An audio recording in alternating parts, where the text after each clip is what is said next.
We're on? Okay, we're going to go ahead and call the meeting to order. It is Tuesday, July 19th, 2022. Please stand for the pledge.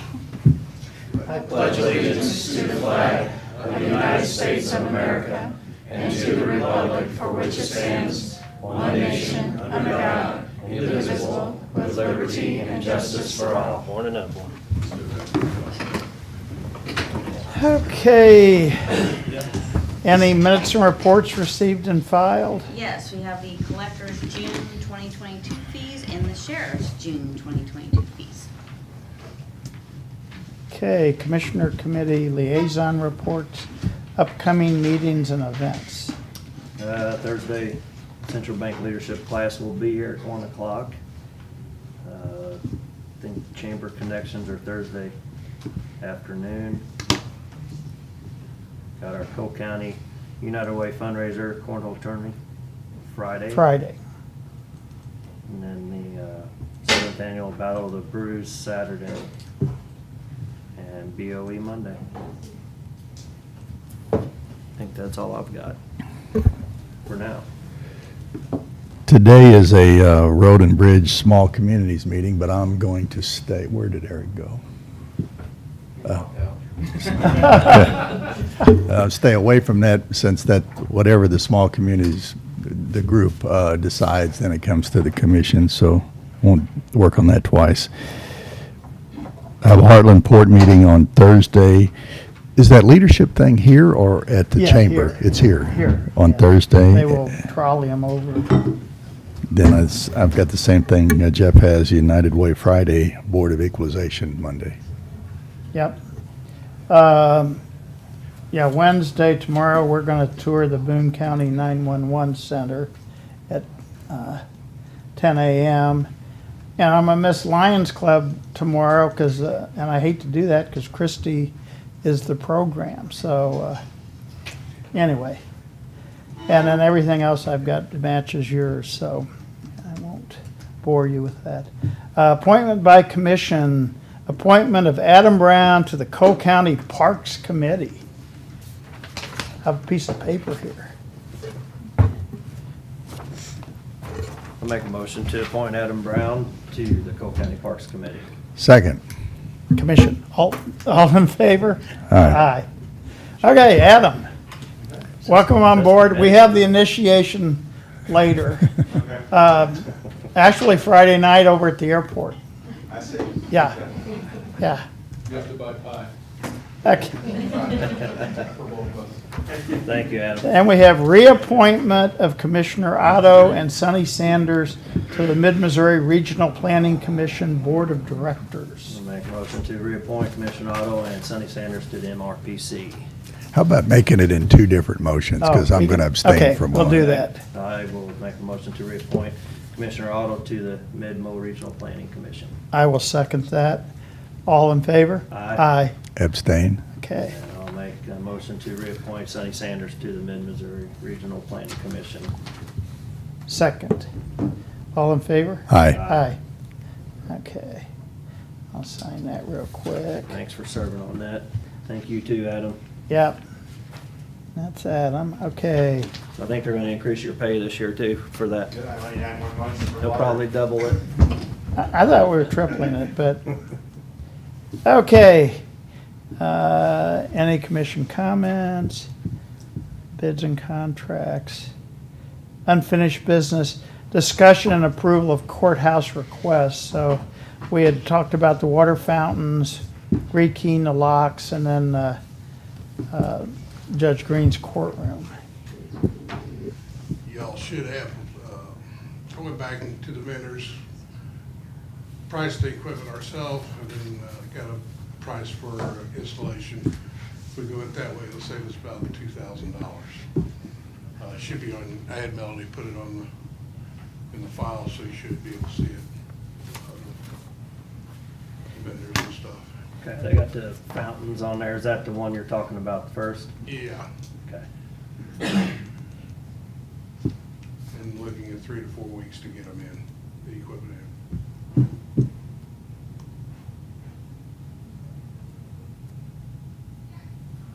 I'm fine with moving ahead with it. I think, And we saved two, Save 2,000 doing and it. so the number for, the net number then is going to be in the neighborhood of 8,800. 8,800, okay. okay. Yeah, I've got 3 proposals here, so I'm trying to figure out which number. It should be the original proposal for 10.8, and then 2 proposals, one with labor and one from the vendor that was the cheapest for the same Okay. equipment. Yeah, that one for 10,875, and then there's the other one that had the 4520 on it. That's just labor for them to put it in. And then there should be another one from the From the supply company. supply company for 43. 43.6. Those were the cheapest ones, cheapest and best. I'm trying to get to the bottom number here. Let's so go. I'm not, Right. I'm not to it yet, I guess. That's fine. 43 and then, Okay, so we're taking the 436876 from the supply, add it to the 40. install of 4520. Right. And then add the other, no, you don't have to add the other. that 10875. That's them is- buying the equipment and everything. Okay, now I understand. Okay, sorry, I'm good with it. I am too. And I've got a meeting with Kevin later this week to go through all the door locks and stuff to see for rekeying the building. Yeah, I stopped at Tyler's yesterday and said, hey, we gotta get going on this, so. If you get the names in front of you there, Jeff, that you could make the motion on the water? Yeah, so we probably need to, I guess, make a motion to approve the purchase of the supplies from Pump Supply for $43.68 and then the install with Summit Mechanical for $4,520. Second. All in favor? Aye. Aye. Thanks, Okay. Greg. Did you talk to Judge Green about the recording equipment over there? Okay. I think that was one of the other things that Judge Beadham had talked about. I will. Are they getting prices on it then, or we got to? Well, we didn't take any action, so, Did we have prices on it? I don't remember, sorry. I don't think so. Probably need some prices on it, and then we can decide from there. Yeah. I don't think it's a bad idea, because we're gonna be able to eliminate a position. They'll be able to eliminate a position, I guess. Well, I think it's, if we don't do it, they're going to add a position at some point. It's not like we're going to eliminate one, but we're going to avoid adding one, is my understanding. But I will visit with Judge Green. Yeah, and Sounds good. I will talk to Judge Beadham. Okay. New business accounts payable review. I'd ask for approval of accounts payable pending review. Motion to approve accounts payable pending review. Second. All in favor? Aye. Aye. Approval and signing of professional administrative services agreement with Midmo Regional Planning Commission. So this is for the Community Development Block Grant that we received for the South Brooks Drive Stormwater Improvements Project. It's with Midmo RPC. The CDBG program highly recommends that you have somebody on staff or you procure services for somebody to wade through the regulatory requirements for utilizing these funds. And Midmo RPC has that capability, and it's a pretty standard practice for them to work with the entities on this. So I'd recommend approval of this agreement. I'll look It's at it, for George. $25,000 and not to exceed. And this will get us through all the necessary steps required to utilize these grant funds, including environmental review, labor standards compliance, civil rights compliance, public participation requirements, and every other item that goes along with that. So I'd recommend signing this contract with the Midmo RPC, and just to add, in working with them on this project, and then also recent ones such as the multimodal transload facility. They've been fantastic to work with, and I'd highly recommend utilizing them on this. So, any questions? I'll offer a motion to approve and sign the professional administrative services agreement with Mid-Mo Regional Planning Commission on the Community Development Block Grant Administrative Services for South Brooks Drive Stormwater Improvement Project. Second. All in favor? Aye. Aye. Okay, so we got the South Brooks. So, do we need the resolution for Community Development Block Grant Disaster Recovery Fund? This is.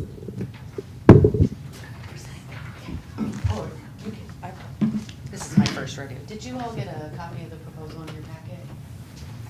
I've got some here if you didn't.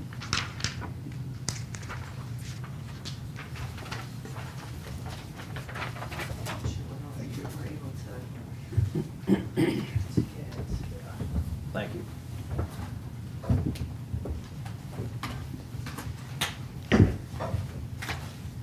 Okay, this resolution is for the support from Cole County to be able to submit a proposal from the city of Jefferson to the Missouri Department of Economic Development. It would release the Community Development Block Grant Fund's disaster recovery. The proposal is designed to recover housing that was lost during the 2019 tornado. First, we have to submit this proposal, which is due July 31st, to DED in order for them to release $7,059,300 to be used anywhere in Cole County. Once that proposal gets approved, it releases the funds, and then we're able to open up individual programs. Within the application that I gave you, you could see that the different types of funding categories that we'll have open include acquisition to purchase property, demolition, new construction of multifamily, rehabilitation of multifamily, down payment assistance, homeowner rehabilitation, infrastructure to support housing recovery efforts, housing incentive in case folks have to be relocated, as well as admin, planning, and housing counseling services, as well as rehab of single family and new construction of single family. Yeah, I'd gotten notice of that, and I'm like, that's 7 million is a good, because we lost a lot of housing, so. And you all take care of administering the grant and yeah. picking who gets it. We don't have to do that, right? No. Yeah, you gotta do that, Jeff. Unless you want it. No, thank you. Came in a little fast there, And it's, Yeah. and it is available to anywhere in Cole County as long as there can be a strong tie back to the tornado. I think we lost a trailer park, but, And we have a few of them out in the Brazito area. Yeah. South of 54, so. Haven't been out there in a while. I think a lot of that's been repaired and fixed up, but it would be eligible through that corridor. That's right. yep, Yep, we'll make a motion. Please? sure. Make Please. a motion to sign the resolution of the County Commission of Cole County, Missouri to apply for Community Development Block Grant Disaster Recovery Funds. Second. All in favor? Aye. Aye. Okay, Thanks so much. Thank you. yeah. Yes. Oh, this is the resolution. Oh. Oh, yeah, that's the original, okay. Approval and signing of agreements for multimodal transload facility and railroad spur extension project. So as you know, this project is moving along on the fast track. We've received positive news on both of the grant fronts. Moving forward with, and Luke Holschneider's here, and you can comment on it as well.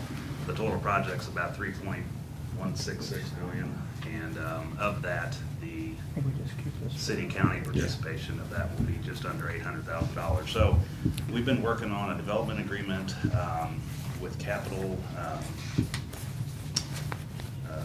Land Investment and Capital Oil Terminals for their portion of on the north side of the multimodal transload facility. And then also working on an agreement with professional engineering services with Central Missouri Professional Services to do the engineering work and construction phasing items. I don't have the development agreement 100% not nailed down yet, so we cannot approve that today. So I would ask that we table that. I do have the agreement for professional engineering services done. However, we may want to table that and do those both at the same time. The agreement with the Capital Group does have a payment to the county to offset some of the costs for the concept design and project development parts of the project. It also includes conveying the necessary land for the project as well. And so with that in mind, we could table both. We could go ahead and sign the engineering agreement. I'm 100% confident that the development agreement will come, and it will come soon. I've had feedback from them, and they're working through their end of things, so. So this is not time sensitive? Well, in my mind, it is a little. Well, I mean, but as far as Yeah. the grants and everything, we're already good. We're okay there. We do have, we are on a pretty tight time frame to get the project under construction and phase one completed in order to get the reimbursement on the MoDOT FRE grant. That has to be, the reimbursement request has to be fully done by June of next year. So with that said, we got to move pretty quick on getting the design and getting those phases started. So with that in mind, I would be okay signing the engineering agreement now, knowing that we are committing a little bit to the development agreement coming in quick after that. I don't have any doubt in my mind it'll happen, but I just don't have that ready today. Okay. So, I feel comfortable in going ahead with the agreement with CMPS on the engineering services. I'm fine with getting it out of the way too. Okay. So All in favor? That was a let me- motion, right? Yeah. Second. No. Go ahead. the Move this meeting along. So, this is with Central Missouri Professional Services, and the agreement is for $166,900, and that's a not-to-exceed amount. And that'll take us through all of the design work. They have a subcontractor, Design 9, that does the rail design. It'll get us through all the working through Union Pacific to get everything lined out for their approvals, and then it will also handle construction phase engineering as well. Certain type of inspection. We do plan to do some inspection ourselves with our in-house staff, but utilizing them as well. So that's what that will be. These are the same numbers we talked about when we visited with the city a week or so ago? Yes. Right, okay. Motion to sign the professional engineering services agreement with Central Missouri Professional Services on the multimodal transload facility in the amount of $166,900. Second. All in favor? Aye. Aye. Okay. Thank you, Art. So that's that. Okay, discussion of COVID pay.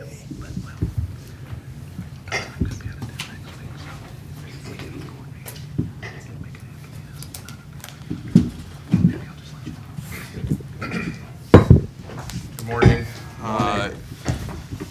Last week, we had a chance to visit, just kind of review the current COVID situation. I don't think it's any surprise to anybody that cases are on the uptick.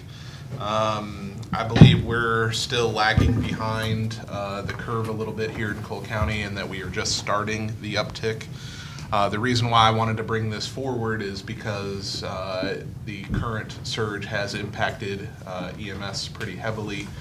We've had no less than 4 people off work over the last 3 weeks, 4 people at a time. So we'd like to revisit COVID pay, specifically the coverage for sick time due to COVID.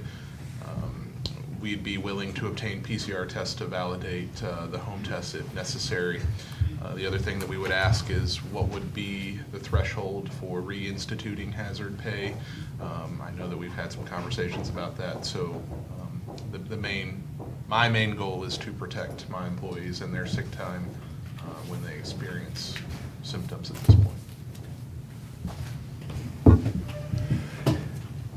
Sheila, would you give us a refresher on COVID? No, I'm sorry, on sick pay.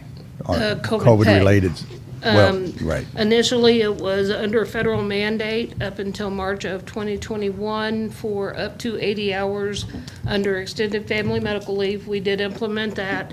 Once that federal mandate expired, you all opted to put in voluntary COVID pay up to 80 hours per individual that had not used it previously. That's carried on. We reduced it in June of last year, I think. Debbie, does that sound right? Down to 40 hours per employee that had not utilized COVID pay. And then that ended per prior discussion altogether in June of this year. So June 11th, I think, was the end date for voluntary COVID pay from the county. I ran some numbers just for 22. We've had 60 different employees who have utilized and been paid for a total of 1,656 hours of COVID pay.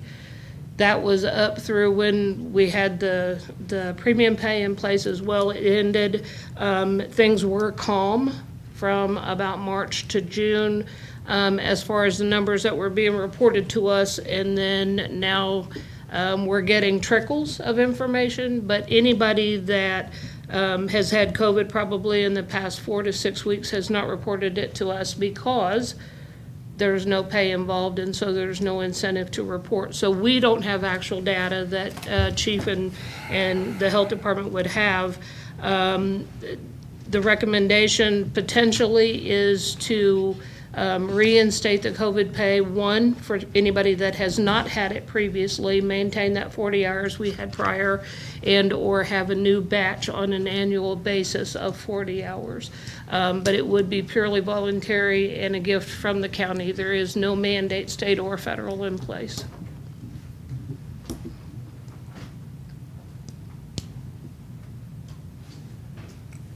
I'm good with reinstating the COVID pay.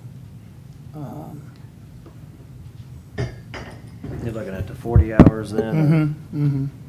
40 hours, so I guess just some of my question is, we're not finding out that they have COVID now as quickly, because you may have COVID this day, but you don't have symptoms until 3 days after, and then you get a test, and that's another day. So So what we've been finding is that people develop symptoms and initially test negative on rapid tests for a 2 to 3 day period. They will then test positive for a short period of time, 2 to 3 days additionally, and then start recovery testing negative afterwards. So we are generally seeing our folks miss one rotation if they're on that 4896 schedule, which basically is a 6-day period. So they miss, either one day, 1 week, and then the next day, the next week, but then are able to return to work because symptoms do appear to be more on the mild side. The piece that we've asked for is that we are placing them in a position where they are exposed, and as far as our knowledge, we can see that this is being obtained either in our building or within the confines of their duty. It doesn't seem like people are coming to work after 4th of July or something like that. It seems to be internal. We've gone back into full precautionary measures as well. So just trying to offset that risk that they're being exposed to. If they could be eligible for that COVID pay once a year, I think that would be sufficient. If you all choose to revisit the premium pay, I'll leave that up to you. So last week we had our call with the hospitals. We talked about what they were seeing, and we also talked about the antigen versus the PCR. So they were seeing more people test negative with the antigen, but since they need the PCR test for the COVID sick pay, you guys could go ahead and do that. Yep. And then we would get probably a positive test quicker, but the antigen test doesn't seem to be picking up the variant like the PCR test does. And then the hospitals are saying they're seeing like 1 to 3 patients, or have 1 to 3 in the hospital at a time. They're not seeing the increase like we were before. Our cases, I think the day after 4th of July, we had like 32 that day. The rest of the days for July were running anywhere in the 10 to 20 range of positive people that are testing per day. You know, I think the good news is that we're seeing relatively mild cases. You know, there's no doubt that there's substantial spread within the community, but we're only seeing 1 to 2 calls for service per day for people who are experiencing medical emergencies related to COVID. So that's a positive. I think the other piece is that folks are taking home COVID tests and testing negative, and then saying, oh, it's the flu, or I just have a cold, and then are out in the public. So it's not as isolating as that positive test would be. So I think we're struggling with that a little bit too. So We've had 3 positive and 2 other ones that weren't positive, but they had COVID.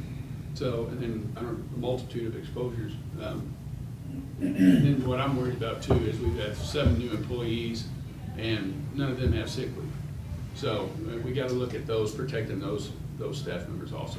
We've also had an employee with a positive case. So along those lines, you said once per year, so does that start back over? And people that already maybe got 2 weeks off the first time around, if they get a different variant, then they get to use it again? I don't mind doing it for the ones that have it before. We were letting them, if they had to stay at home with the dependent or something, that they were able to use it too, didn't even require a test basically. That was when the federal mandate was there. We could Okay. get rid of that after. Well, there could make special exceptions if they asked. Yeah, they would have to approach you all if there were special considerations. Otherwise, the last 2 times that you all have voluntarily renewed it, it was for employee only. Yeah, I think that's good. I would just go to the end of this year and then we can discuss it again. Knock on wood, hopefully maybe with the new shot they're coming out with. I don't know, but I would do the COVID pay just till the end of the year. I think I'm fine with it as long as it's the people that haven't used it before, which would include new employees. So I think that would help. I don't know if they've gotten to use it already and had, 2 weeks off. Guess they gotta be ready to save up some sick leave just in case it does hit. I mean, even if they have dependents, they gotta be ready to take care of them. Out of that So- 60 number that I had, there were a few that had 3 different episodes, whether it be themselves or a dependent, where they had been off, where we were initially tracking hours, but they were not paid for anything more than 80, dependent upon the time. So you're recommended to stay away from people for 5 days from the onset of symptoms? yes, so the onset of symptoms is day 0.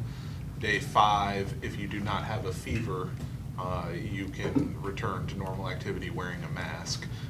We are requiring people to test negative on day 5 before letting them return back to the Rapid conference. test. Yes. Now, the science behind that, you could probably argue whether, given the difficulty that we know with the rapid test, whether that's a valid exercise or not, but that's what we have available to us. So We've had people test positive on PCR for 12 weeks after they Right. recovered because longer, because they're shedding the dead virus. So I'm not sure the negative test really is. What if we just instituted 80 hours, pulled the trigger for 80 hours, less what has been taken? In other words, someone who maybe had it before and took 40 hours, but now they're getting it again on the backside, they'd be eligible for the other 40 under what I'm suggesting. So you get 80 hours this year, up to, and if you've used 40, your limit's 40 before you start burning your own sick leave. So, question, so what you're saying is you're talking about re-implementing it again, but it goes as of January. If you've already used it, then you've used it. If you've used 80, Right. If you've used 40, then you get it. Not since Yep. January. From the onset? Well- Begin. I well, think you were talking about. I'm talking about calendar year 22. Okay. And that's the 60 They were number talking that I about gave you. when it started originally.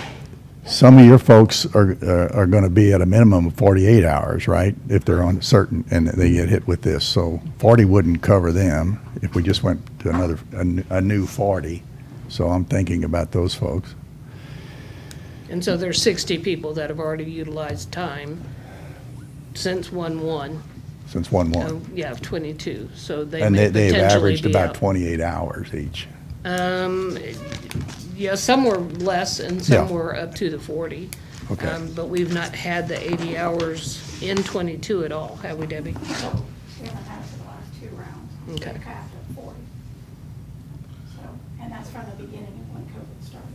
And I think the way that you can prevent manipulation, or if that's what we're worried about, is you're only access to that bank if you have a positive PCR test. Is that what we're saying? Is That's the what it threat? was last time. I would probably, Okay. I would probably be more comfortable with the 40 hours and just begin it as of now. So if you had COVID before, that's past history. We're talking now through the end of the year. But just another, throwing something else out there, what if you did 40 hours for the rest of the county, but since they do 48-hour shift, they do 48 for just EMS for their people? That way they're covered. I'd be They're not good. having to take 8 hours of their own sick leave. I think it's fair that way, I don't know. They have the most exposure. Yeah, and they have the most exposure also. With the new schedule entry. You're so unique, Eric. Well, it's something. I know. I mean, would that create to have 2 different levels? No, and the one thing I would ask is that we've been very lax in getting paperwork into us and then having people last minute when we're processing payroll saying, oh yeah, and that person needs COVID pay. We have to have the paperwork in order to be able to do this. And we've not had a lot of cooperation out of some departments. Not pointing fingers, it's been all departments have had 1 or 2. But it does make it quite difficult to process payroll at the last minute when someone's asking for COVID pay without the documentation. I'm okay with 48 and 40 for everyone else. It's a new 40, right? Yeah. It's a brand new 40, You tell us. I would just, and it runs through 12/31 of 22. Or the last full pay period date in Okay. December. yeah. Right. So that we have check date for 2022, not carrying over. So basically, that's going to be around the first week of December is when it will expire to get that in on a 2022 pay date, if that makes sense. I just don't like starting it over. I don't mind taking care of the ones that haven't used it and having it there possible for new employees.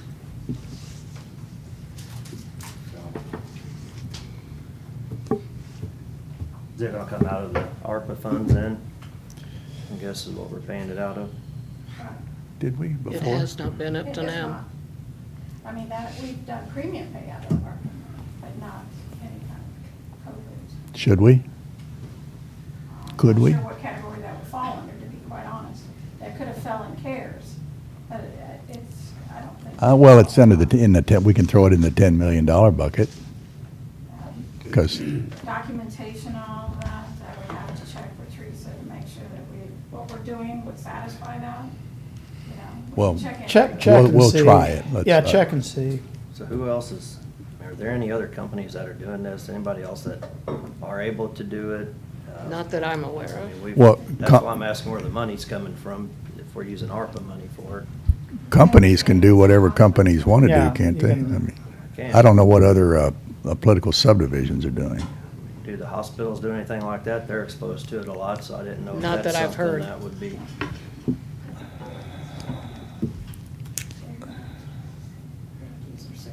Where, Teresa, I'm sorry, Sheila, where Sorry. are we in pay period situation right now? We're in a pay The pay period that started on started the when? 26th, is that right, Debbie? Started the 26th and went through the 9th, 26th through the 9th, and that one's done. That's the next check we're getting. and that's going to be paid on Thursday. So that So one's then- out of the mix, because unless we're gonna go backwards, which I don't think we can. Probably not. I'm just Too thinking, late. so this could cover from the 10th forward? Debbie, that'll be a process next week? Yeah. But then going backwards, and now these people can't, they may or may not have gotten their test done. Oh. I don't think that's fair. I think we need to go forward, but. Right. Mm-hmm. Yeah.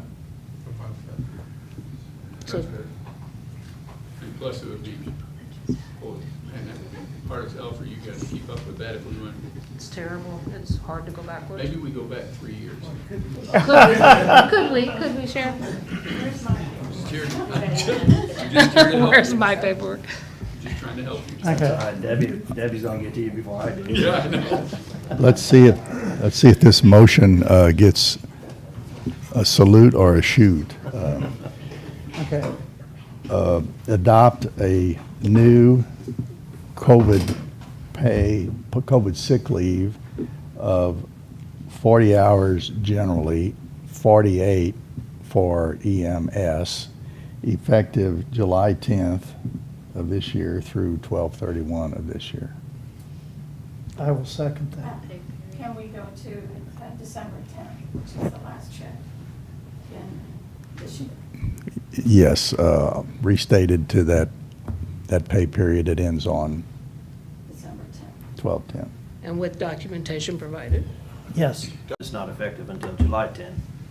It's starting The current pay the period. Right July now. 10th. Yeah. New, Okay, there's so a if new, somebody had it in January and had That's, some time that's, off, then, okay. that's old history. Okay, I just wanted to Yeah. clarify, Okay. so. Any other discussion? All in favor? Aye. Aye. Opposed? Nay. Okay. Okay. I'm going to deviate a little bit, Chris. I apologize, but Judge Beadham is here, so I'm assuming maybe you came about the Judge Green's courtroom? Yeah, those two things we talked about. Good, that'll save me calling you. Takes that off your homework list. Appreciate you taking me out of order. We're at a break. We're trying to case at the federal courthouse, which has been an interesting experience. But we are also now allowed, Cotton's trying, Judge Walker's trying a case right now too. So given our backlog on jury trials, this is one way we can kind of move forward. So, two things that I wanted to talk about, whereas the conversation you and I had, there were a couple things we asked in capital that you thought were approved, that we hadn't got anything official in. And those two that I wanted to address were sound recording for Judge Green's courtroom Yeah. and rekeying of the building. Rekeying of the building is fairly easy. The bid I got and I updated from Tyler's was like about $1,500. Now, I think it's going to take more than that because I don't think they contemplated that office holders probably ought to have a key to their office that would be separate from the general part of the building. So, but I can't see this taking more than about $2,500 to go through and rekey the building. We would work with Greg on that and kind of have a master list. But in our building, in addition to courts people, we also have public administrator, we have the treasurer, circuit clerk's elected official. She probably ought to have her own lock in her office and things like that. So I think that there are probably more locks than we think about, but it would certainly cut down on the 20 or 30 keys everybody carries. 64 keys. All right, 64 keys is the number. Yeah, we're moving ahead on that, and we're Okay. even going to give you water in the courthouse. That's even better because that comment comes up quite often. Yeah. So we'd like to be involved in which keys go where. We're gonna do a master key. And we'd like to be involved in how that's structured, because the second issue is a sound recording system, hearing system for Judge Green's courtroom. Our estimate on that is about $15,000. I think it is all, they are moving a couple items to the state contract so that we should be able to buy them on the state contract and not have to bid them. But that would allow us a couple of things. As you know, when I moved, Judge Green moves downstairs to do the orders of protection. That docket, and it works very well downstairs. But then Judge Limbaugh would come up to Judge Green's courtroom because it does not have sound recording, then he can't really do any business that requires the making of a record. So this would be a sound recording system for that courtroom so that we could use that, again, for the associate circuit judges because they're kind of dead in the water when we move it. And we move it because the volume. I mean, we were very sensitive to the volume of people. Yeah, I think we're good with that. We just really would like to have a little bit more concrete price Well, what I or would do is contractor. get you the Yeah. actual purchase order. They were, when I talked to them last week, they were trying to get a couple of things on the state contract, so we didn't bid anything. Okay, And that's supposed to be done this week. I just haven't had a chance to call and ask. okay, yeah, But it would not exceed $15,000. It Okay. probably is a little closer as well. okay. Shouldn't they send us a judge with recording equipment? I know I sound like a broken record. Well, we have speaking that, recordings. okay? We have that, okay? Every circuit judge, Judge Walker, Judge Green, and myself all have court reporters. Judge Stumpy and Judge Limbaugh all have sound recording, which is the standard for associate circuit judges in the state, because they're not assigned a court reporter. But when I move Judge Green downstairs to do the high volume order of protection docket, you can't take the system upstairs because it's built into the sound in the room, and the computer in the courtroom. So, Should have sent one for every room. yeah. I know, it's everything that comes with a judge they sent us. I appreciate it. Appreciate the judge, but not all the costs that's been associated with it, so. So there is no state money to cover this? No, it's Okay. because they've got one.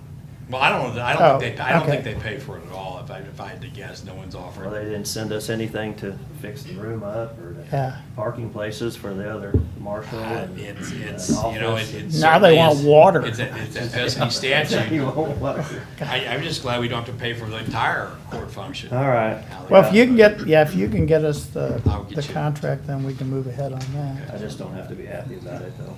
It'd be all right. There are things I don't like about it as well. Okay. The other thing, and I didn't know if you wanted my involvement in that or not, I know Toby was here. Yeah, he's not in a hurry. Okay.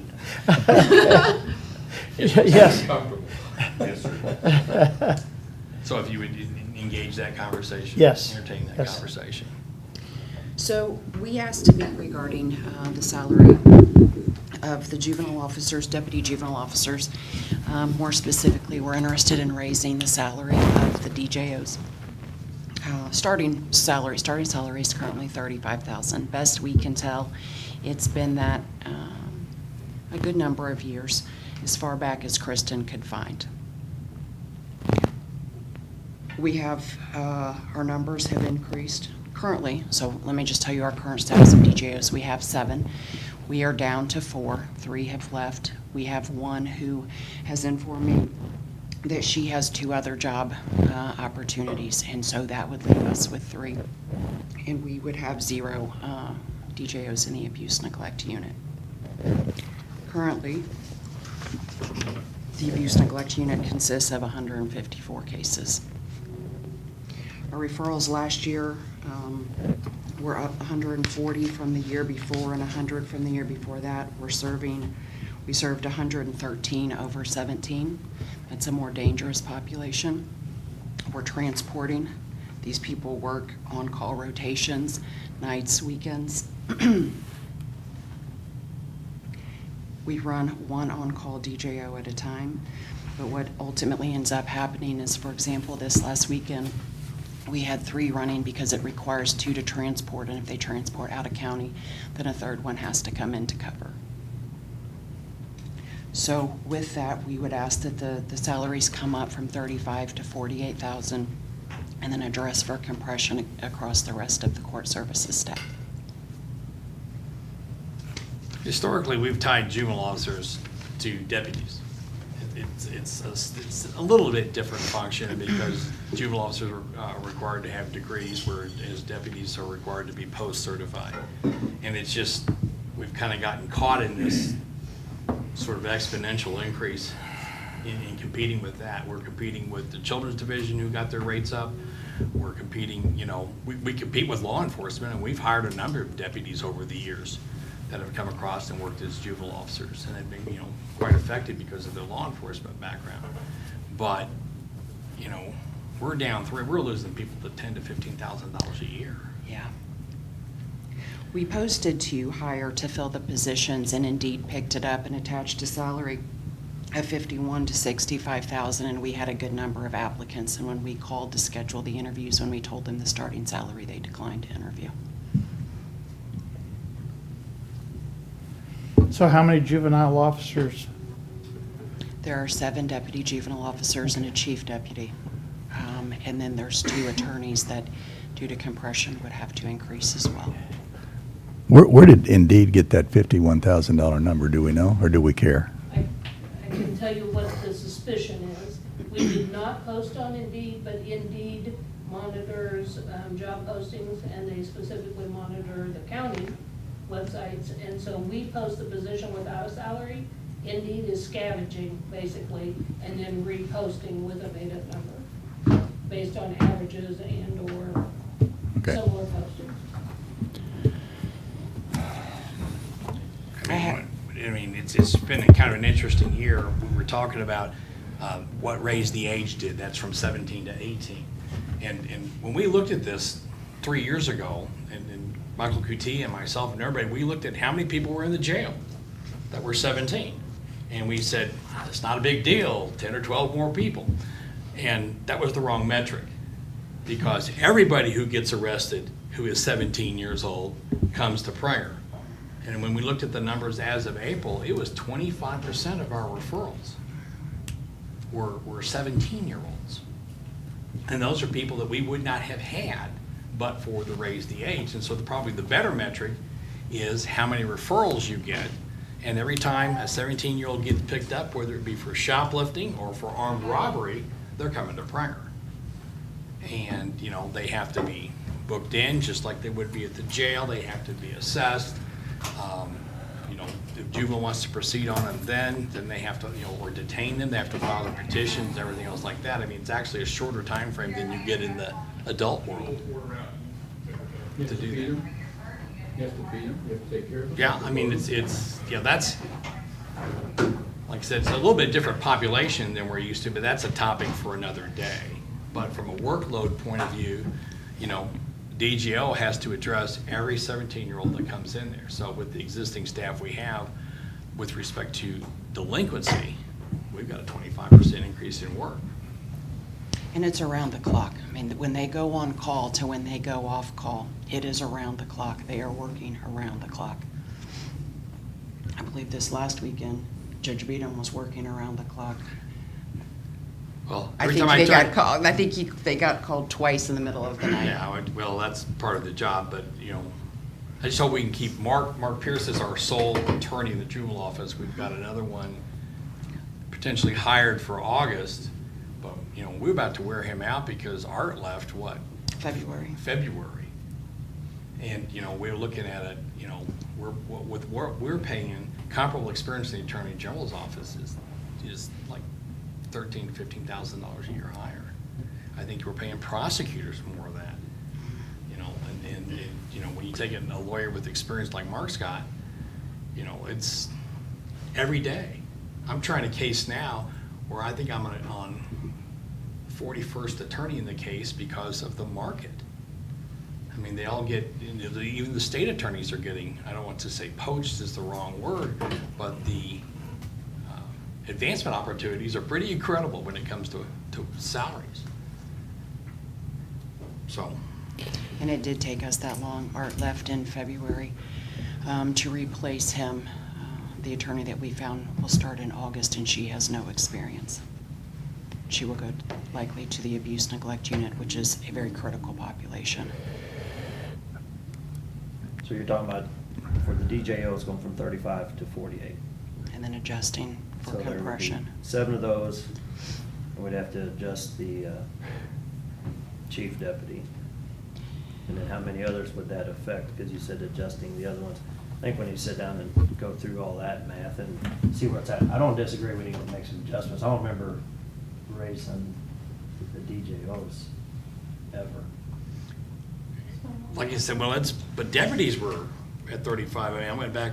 We just did some 8 years. 2 years, adjustments for them. 2 years ago, then we went to 38.8, and then Yeah. 38.8, we went to 48. So, yeah, we did some adjustments. Of course, we could look at doing something like that too. I think let's get to a bottom line on it and figure out where it's at. I know. You're talking talked about to 7 Toby. DJOs, a chief deputy juvenile officer, that's 8. You're talking about 2 lawyers, that's 10. And we started evaluating, we were hoping to do this in the budget cycle, but it's become critical because our numbers have dropped so low. So we have been tiering them into a 1, a 2, and a 3, which follows the state system. We have them assigned based on performance evaluations and to where they function.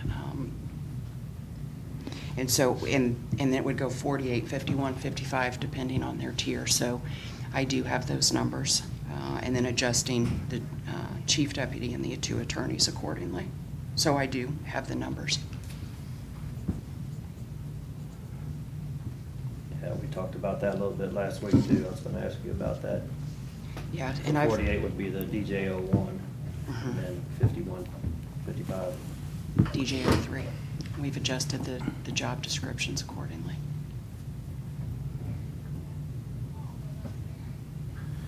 Toby, when we spoke yesterday, when you called me, I said you'd have an attentive ear from me, and you do. So I think I'm with Jeff here, and it just give us the numbers. If you take the existing 4, down to 3 if the one leaves, right? And actually also assume that the other positions get filled at this low number, which they won't. And then we come up with the spread by going with your staff as a DJO 1, 2, or 3, the compression issue, and just give us some numbers so we know Comes what out we're to- signing off on. Comes out to be about $125,000 for an entire year difference increase. Salary and benefits. I think that's just That salary. would just be salary. Yeah, so you got to add 30% to that, but okay. For that's a full year change. It's a full year. Okay. So we have 7 now. How many have we had, in the past? Have we added? I don't remember. We did not add anybody for raise the age because our original numbers said, not a big deal. But we didn't, like I said, we used the wrong metric. It wasn't how many people we have in custody, in detention. It's how many people we have to deal with. Right, and I didn't remember if we added anybody. I didn't remember any salary increases and. We actually lost one. We converted a DJO position to a full-time attorney position, so we're actually functioning with less than what we historically had. Okay. We had 4 in each unit in the past, and then we added the 17-year-olds and did not add any new staff. Seems to me like the sheriff owes you for taking care of the 17-year-olds. Sounds good to me. I didn't want them to do it. I told the legislators, that's what I'm gonna go with. I don't know what to say. All right. Well, you've got some really bad kids too. So they are certainly more aggressive, more sophisticated statewide. The juvenile officers are struggling to meet the needs and service them, yes. It's a risk for the staff who goes to the home, puts beacons in the home. Our referrals are up, our monitors are up. I think historically we've ran at about $200 a month, paying for the GPS monitoring system, and the last 2 months has been closer to $600 and $800, and that's grant funded, so we have the money for it, but that requires them, the DJOs, to be in the home, which is a higher risk level. And they're doing some damage too on the structure, so.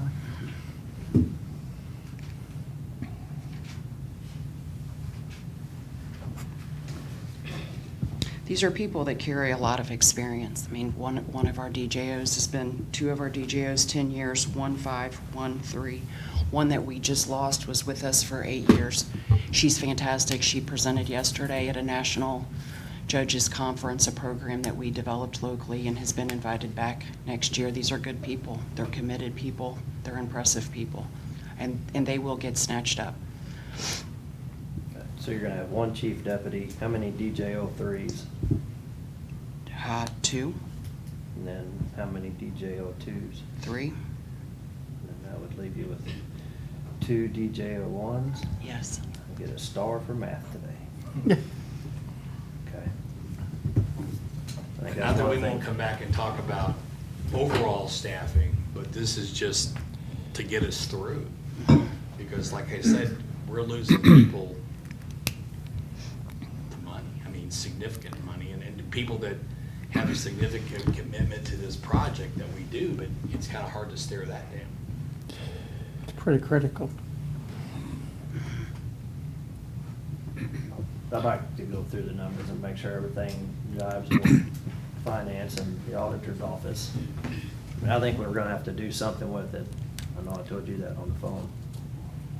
And maybe not, if we can't do the whole thing right now, if we can do it in steps even, or partial right now to try to put some Band-Aids on it or stop the bleeding, and then deal with the rest of it in our next budget. So, unless you guys want to go with. I did a, excuse me, rough and dirty calculation, 125,000 for this, for a full year, this change. Add 40% because of benefits and so on, 175, $16,800 a month. And we got about 5.5 months left this year, right? So that, it's a little under, it's like $92,000. If we did this today, it'd be a $92,000 cost to the county for the balance of the year to make these changes. Well, you've got openings as well, so. That's true. So that's going to trickle it back. Yeah, it may be a I- zero change at the end of the year, but next year. Next year will be where's the auditor? It's where really the pencil pushing is going to have to happen. It's more of the issue.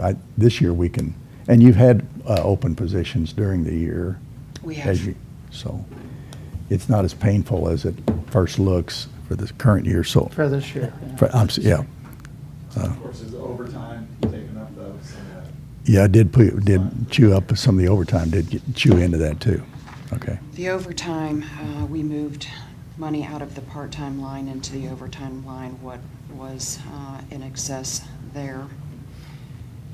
Still show we're at 54% yesterday. Nina ran it, we were at 54% of the budget where we would have been at I'm not 62. arguing doing it all this year, but it really, your part-time and overtime was evening out, is what we were told was gonna happen. So you still have the salaries that aren't being used by the vacant positions. The DJOs So- don't use overtime, they get comp time, so when they're working around the clock, the youth specialists, we had to move to paying them overtime to hang on to them, but the DJOs have never had overtime, they just get comp time. The comp time creates a liability for the county, When they leave. or when they demand to use it, one or the other. Right. It stays on the money. Right, but they don't have the time to take them off at this point. I mean, they don't burn it, Right. they crew it. I would assume with the new job descriptions, that would change them too. As a matter of fact, some of the folks that left, it was painful in many ways, and one of them is paying them all their accrued vacation and Correct. comp time. Correct. Yeah. And not to drill into it too much more, but you're losing them to the state, to other counties? We lost a delinquency officer to the Division of Youth Services. We lost an abuse neglect worker to the Department of Social Services, and the one who's has 2 officers both with the Department of Social Services. So the ones that are in child welfare move to the child welfare system. In delinquency, they typically move to the DYS state system.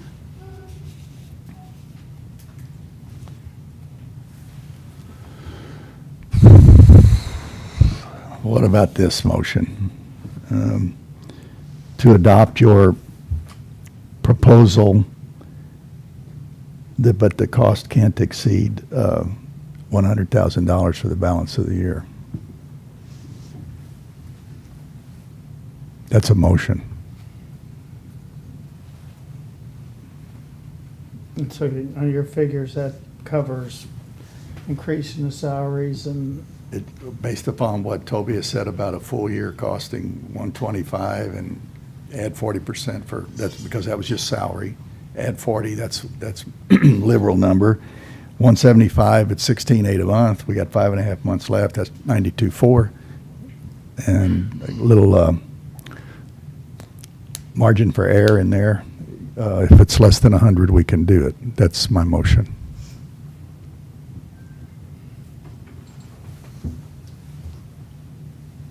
I would second that. We need to make sure for next year's budget, because but I think it's pretty critical right now that if we don't have enough staff pretty soon, I don't know what you do, just lock everybody in and,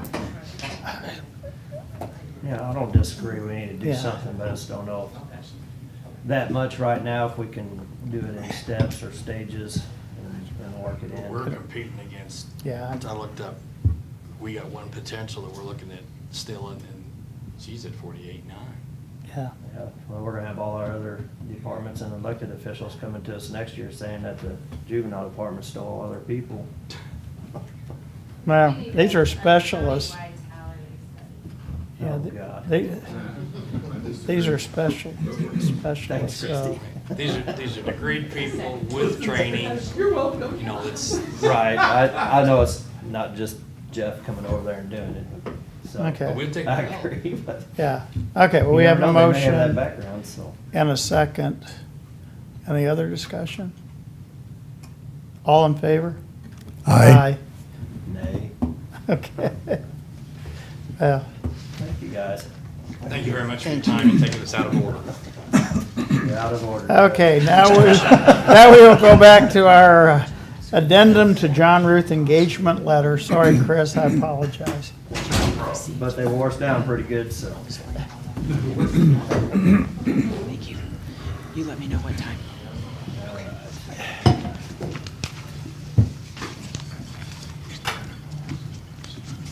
We had one addendum added on already to the budgeted amount, and we've gotten to the point that we've already gone over that, and we've still got 4 cases we just heard.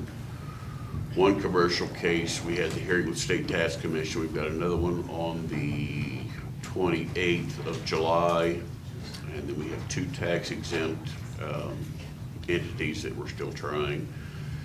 A lot of these people, the larger big box companies, they've all bought into this dark store theory, and we're getting to the point that it's never been tried in the state of Missouri, and we fought it ever since, well, when Sean was here, we were fighting the big box theory thing, and so far we've been successful, and they're really pushing real hard with it right now, so this is one of the things that's added on to our legal expenses. Are these all current cases? Are these some cases? These are from last year. Just from last year? Yeah, 2021. Okay. So when they get these settled, will that kind of slow down the appeals, you think? I hope so. That usually, what we've tried to do and what's worked for us is when they come in and they say, look, we want the lower number. Well, no, you're not gonna get a lower number because this is what the numbers say. The more times that we negotiate and cut them a break, the more people are gonna come back and say, hey, we want a lower number. So we fight these, and we've been very successful with our hearings. And we wanna keep doing that, and I believe the more we do this, the fewer people that will come in and try to get a lower number on their, we're happy to lower a number if the numbers say that, but if the numbers don't say that, we stick to ours. Yeah, we've seen that in BOE. Tom does a diligent job of getting us information, and so Yes. it's, But yeah, I think that the more that we push back on this, the fewer are gonna come and try to do anything in years forward. okay. So what do we need to add to it then? Well, We got the one attached to Not to the, exceed 100,000. yeah, and Mark, you have, We got the new copy. okay, Yeah. and you're okay with it? okay. Okay, Excuse me, this is a second addendum to a original contract. And the original contract was to assist for valuation issues, Yeah, for appeals. for appeals. Okay. Has nothing to do with sunshine responses. No, but it if you're bringing that up, I asked the presiding commissioner a question, and he made an answer, and evidently it was That was my personal misunderstood, opinion, that and- was not, Okay, well, I No. don't, we don't even need to get into No. that because it's a dead issue. yeah. So, how about the addendum? This makes sense to me. Your approach to fighting them when they need to be fought and negotiating when they need to, when the numbers make you say negotiate, fine. Okay. So the addendum is just gonna be changed to 100,000 instead of the. Not to aforementioned, exceed 100,000. Not to exceed, which before was not to exceed 50. Right. I'll make a motion to sign the second addendum to the agreement with Newman, Comley, and Ruth. Second, All in favor? Aye. Chris, I need to have you sign this. We have a new one. There'll be a transfer that comes with that. Chris, what happened is, PO. the one they sent you had extra signature lines for Sam below the clerk. Oh, okay. And I drew that to Annette's attention, and so they fixed it and sent me the Okay, Sure. one. Okay. without the extra Okay. lines. And again, I'll send you a transfer for that difference. Yeah. Do that PO at this time. okay.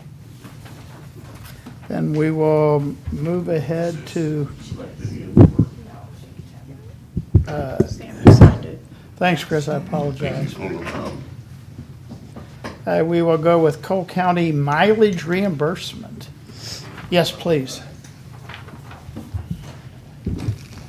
We asked our auditor to come up with what this will cost us. And Yes, about a month ago, I think you asked me to do estimate on what a penny of increase in mileage reimbursement rate for county employees for driving a personal vehicle would cost the county. My best estimate is we're on pace to pay about 32,500 total miles in a year. So for a penny would cost $325. That'd be for the whole year for 1 penny increase. The issue that came up initially was that the feds had raised their rate on July 1st during the middle of their year. I mean, they'll do increases effective their, no, calendar years, normally what federal does. But they did an increase in the middle of the year of 4 cents from 58.5 to 62.5, effective July 1. If we did a similar 4-cent increase from current rate of 49 to 53, that would cost the county about $1,300 annually, or about $650 to cover the last 6 months of this calendar year. Keep in mind Ralph's here. The public administrator's office had been one of the higher mileage incurring offices, but now that Ralph has a county vehicle, they don't incur much personal reimbursement of personal mileage starting. Comment, using the county vehicle the first 6 months of this year, I put about 18,000 miles on it. Versus last year, I would have been reimbursed for using my personal vehicle for those 6 months. yeah, I've asked the sheriff to kind of keep his eyes open for a vehicle that we can maybe, we've done that with the Pringer Center, and so. Right, my point was going to be that of this increase, as best I can estimate this year, about 50% of the miles reimbursement will occur now in the assessor's office. So, so if we increase it 4 cents, and that total would cost us $650 for the last 6 months, half of that, or $325, would be from the assessment fund to the assessor's office, yeah. And the other half would be pretty much general fund, I think. I saw a very nominal personal mileage and reimbursements from EMS and law enforcement, but it's really nothing out of those funds. So that's what we're looking at. And actually, Sheriff, have your eye, or you're working on potentially finding a vehicle for the assessor's office going forward, potentially? Yes, we have one right now that's, we're getting ready to rotate out. That would not be a good idea for the assessor's office, but hopefully the next step. Because you're looking, I'm sure you want an SUV, correct? You want a four-wheel drive? It would be nice, but it's not a have to. Yeah. But right now, we'll take whatever we can get because my people are, they're paying almost $5 a gallon and using their own vehicles, and they're losing money every time they go out. The Chargers are good, the all-wheel drive Chargers are good, but they push snow. So if there's a lot of snow, it has a harder time getting around. The SUVs would probably be better off for you. Public Works if they push snow. Good one, Jeff. Pay them out of the public works fund. Well, John, if necessary, if it's bad enough out, we'll just keep them in and they'll have work to do inside the office. All right. We Well, try I'll to look stay at- away I from don't- inclement weather. I'll look at the Chargers then too. And see if Thank you, there's sir. one. Okay. We really appreciate that. I will add the state of Missouri's reimbursement rate went from 49 to 55, a 6-cent increase effective July 1. I guess they typically do their increases effective on their fiscal year, which starts July 1. So a 6-cent increase, if you go that route, would cost the county about $1,950, almost $2,000 annually, if you went with 6 Now, is that our cost? You're saying a 50-50 split?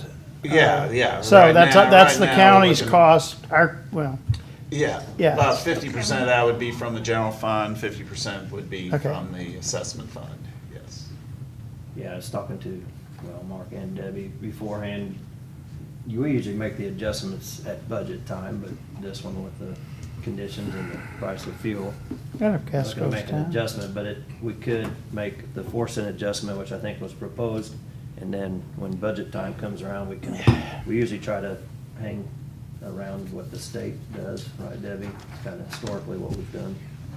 Some years we've been higher than them. So Some 6 years- cents would be the state, to match the state. Yeah, we can do that at budget time. The 4-cent that was proposed, I think, was that proposed a couple weeks ago? Well, that's before, it wasn't the necessarily discussion, proposed. We a were few gonna, weeks ago, because the yeah. feds went up 4, we thought we might go up 4, but in the interim, we found that the state went up 6. Yes. That was new, additional information. I would match the state. I don't have any heartburn over that if we're gonna do it, I mean, with the prices where they're at now. That's what we've historically done anyway, unless we just wanna wait and raise it up 2 more cents in January. I'll make a motion to raise the reimbursement rate to up by 6 cents effective 7/1, July 1. Wait, we're gonna go retro? Well, it'll be on the next, Turned in it'll their be, stuff. when they, Have they? Do they do that monthly, or? They do it whenever they want to turn in their mileage. 7/1 of last year. What? no. What? Here, Debbie, you wanna, Give me that piece of paper. You wanna borrow my- Piece of paper right here. I quit. you wanna borrow my mallet here? Oh, my God. You okay? Yeah, I'm okay now. All right. Jump. I got scared for a second. Let me restate, Okay. my motion is to increase the reimbursement rate from 49 cents per mile to 55 cents per mile effective July 1, 2022. In a second, was that works then, have people turned in reimbursement sheets already then for? They could have. I mean, I For guess Jill. if you did, come talk to us. Okay, All right. I gotta research Adjustment. all that. okay. All right. We have motion and a second. Any other discussion? All in favor? Aye. Aye. Okay. Thank you, gentlemen, very much. Uh, Definitely.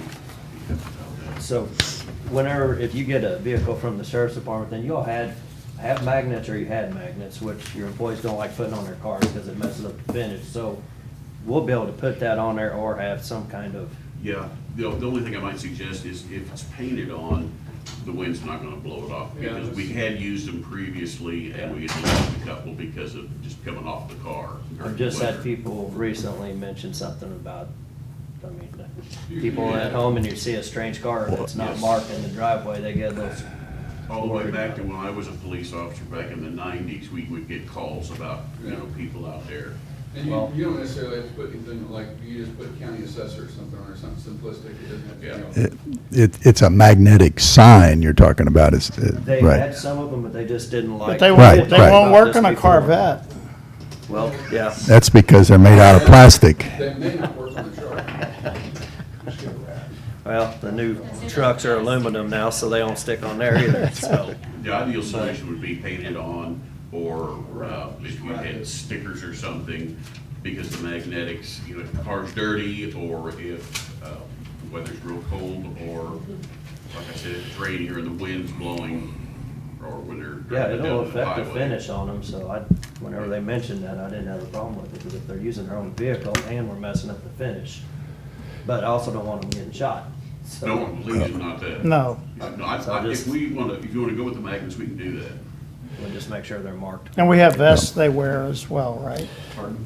We have Yes, a, they have vests that they wear, Eagle orange or green, and it says Cole County Assessor's okay.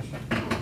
Yeah, but if the car doesn't say anything and they just get out of their car and start walking around in your property, anybody can get a vest and iron on some Yeah. letters, but I think having a car and a vest marked is better. Well, when the sheriff gives him an automobile, we'll keep the light bar on it too? No.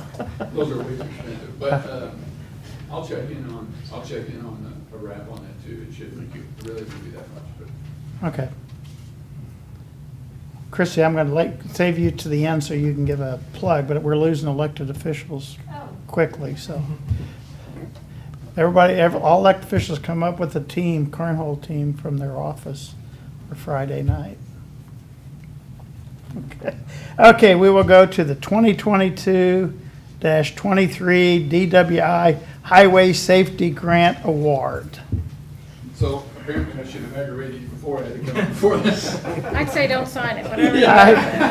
He says I have to initial every page. So I have two awards, actually, one is for. We're doing them one at a time. Okay, which one is it? We can do both. DWI? Highway Safety Grant and then the HMV Highway Safety Grant Award. We will do them both. so. Okay, so this is the actual award, so yeah, I'm sorry, you will have to sign these, Sam, and then initial each page. But the DWI is for $6,000, the HMV is for $5,022. I don't know how they came up with that number. But anyway, we do this every year. The HMV is the hazardous moving violations. We're able to position people throughout the county on troubled areas. The DWI, we use wolf packs. We'll send out 2 or 3 deputies at a time to go out and concentrate on high traffic areas, high accident areas for DWI. Thank you for your consideration, and I feel bad about that now. Yeah, I know you don't. I was like, holy crap. And are you still giving the get out of jail free card to? Just a deputy. Yeah. Well, Put okay. that down. I thought that'd be nice for the cornhole That doesn't tournament. include assaults on the sheriff, though. Oh, it doesn't? Yeah. About his tires. Yeah. Not the county one. Those are county tires. Yeah. Make sure Yeah. you get the right. Yeah, the truck. county one, yeah. Yeah. I'm good with it. A motion to sign the 2022-2023 DWI Highway Safety Grant Award. Second. All in favor? Aye. A motion to sign the 2022-2023 HMV Highway Safety Grant Award. Second. All in favor? Aye. God, we got through that. Look at that. Okay, Thank you. Christie, would you like to? So I think first of all, I just need to say thank you because we've had so many very generous elected officials and department heads donate prizes either, have a drawing at the event or as door prizes and as prizes for the winner. So thank you for all of that. And then It is Friday night at the airport. We have a beautiful hangar to have it in, so there's shade and there's fans, so it shouldn't be too hot. We'll have food trucks. People can bring their own beverages of their choice. We have a PA system. One of our former Public Works employees is going to be there with his PA system, so we can announce, winners, and it should be a really good time. And then the only other thing is we sent out emails about the pledge cards. They are due at the end of the month, so even if staff don't want to donate, they still need to turn in their pledge cards, but if they do donate, they'll be entered in for those drawings. And perhaps if we get more door prizes, we'll save a few for the pledge card drawings, but all the proceeds, I noticed that there were some other entities that were having events and only a portion of their proceeds were going to the United Way, but every single dime, every proceed that we get on Friday night goes to the United Way because everything else has been donated, so. Hopefully this will become a yearly occurrence, and we will come up with a commissioner's trophy Yeah, so that all of our sure. different directors and elected And then, officials and the next have department can take care of teams. next year, right? Oh, okay, oh, no. No, I have a great team of people that are working on it, and we almost have our sign finished that we'll be putting out from the health department too. Let me know, yeah. I think we're supposed to have your wraps today, so, Perfect. so you need them, what, Friday by 6 o'clock? Yes, please. You might. And I you need might to be borrow 2 sets of Friday your morning. boards for the term. Right now, we have 16 teams signed up, so if you know of anybody else who wants to participate, please let us know. I think We'll have Nick, a and- different game next year, you're gonna about cornhole board participate, out. right? You and I Tracy? bet you are. We haven't talked about it. Well, I think, I'm not very good at cornhole. Well, that's okay. We'll still take your money. It's for a good cause. It is very Don't you have a good. consolation bracket for Nick? Oh, Me. please. okay, I got small Yeah. trophy participation stocks. all right. We're making all of our spouses participate. I think next year, though, we'll go with the commissioner's Did you all get some trophy kind of reward or for anything? county offices. Did we? No, we did not. We're just gonna. Just take one of the holes I cut out of it, put a sticker on that ribbon, and Oh. there you go. Jen is making a trophy Oh, for the that's winner. right. Jen does Jen's have a making a trophy, trophy for the overall winners Oh, okay. of the tournament. There'll be one that you'll cherish. Well, I think even our new auditor has a team. That's what I heard. Nate actually injured somebody last time he threw, so we're gonna have that's true. Well, we'll have EMS there, though. Okay, we're getting that, this is getting, okay. Anything else, Jeff? Do we respond? We respond over there, don't we? Oh, Mutual aid. Mutual aid. just for mutual aid there? Okay. I thought at one point we were the, We're, No, this goes that's back, an ever evolving. this goes back to the air show. not just, If I I remember could just that. make a comment, because I know it's not going away, and the way the world is right now with the people coming to you guys for salary increases, changing the grid, or anything that has to do with that. If we could have that department first go to Sheila, talk to her about the job descriptions, make sure we have the job descriptions for these. Also include Mark, so we can really have the budget numbers for you. Obviously, these are, when it comes to payroll being a big part of the county's budget, I think if you had all that information before, just depending on the department head to come in here and/or elected officials, I think that would help a lot. Especially Mark being new, it's really gonna affect the budgets next year. So, And sales tax has been down the last couple of months, too. I don't like to see that. Yeah, but just a suggestion. Okay. Our next meeting will be July 25th at 9 a.m. A motion? Wait a minute. It's what it says on, oh, that's our BOE. Oh, sorry. That's the Oh, BOE. BOE, yeah. BOE, so. 26th. 26th. I'm going just, I'm always there. Okay. Last week I asked fellow commissioners to do a first, what'd I call it, first draft of the ARPA schedule. Do you have those yet? I've gotten your two, still waiting on yours, Jeff. Okay. I kind of went through it, and there's several on there that I can kind of X out. I know you were saying maybe on percentage-wise or rank them or something. I was just trying to get me some kind of some kind of way to just judge them all and put them in some kind of order. So I can give you the ones that I basically are just kind of a no for to start with. I think that would be helpful because we have a population of 50 plus, 56, and We're done 56. I'm assuming that some of those would drop off of a list. So, I kind of went through them all initially, that way, just getting the ones that I just didn't think were gonna make the cut for whatever reason. But then I started going through them, trying to figure out some of the criteria, how long was it gonna be, or how many people does it affect? How much other money are they putting into it? Right. How much money will they get? This would be a match for to help out. There were, basically two of them outside of the county stuff that rose to the top, the cream of the crop, and trying to figure out how to objectively pick between the other ones, I think is gonna be interesting. And I don't know if we can look at doing a portion to certain ones and finding out how much we'll take partial funding. Grant scoring is just, it's interesting, but it's not that fun. Right. So. Okay. I don't know if there's some way we can get BKD's information to where we'll transfer it and put it in a sheet so I can see exactly the answers without having to go each application, page 3 down to the middle. And it was, Well, they can it was drop pretty everything. futile. Yeah, they could drop everything in a spreadsheet. Just becomes very, the application thing, if that's what you're wanting to do. But we should be able to weed out So some. If we weed out those some, and then I'd maybe try to take a look at some kind of a spreadsheet that all of us would be able to use and somewhat judge on things. And I'm not opposed to reconvening the committee.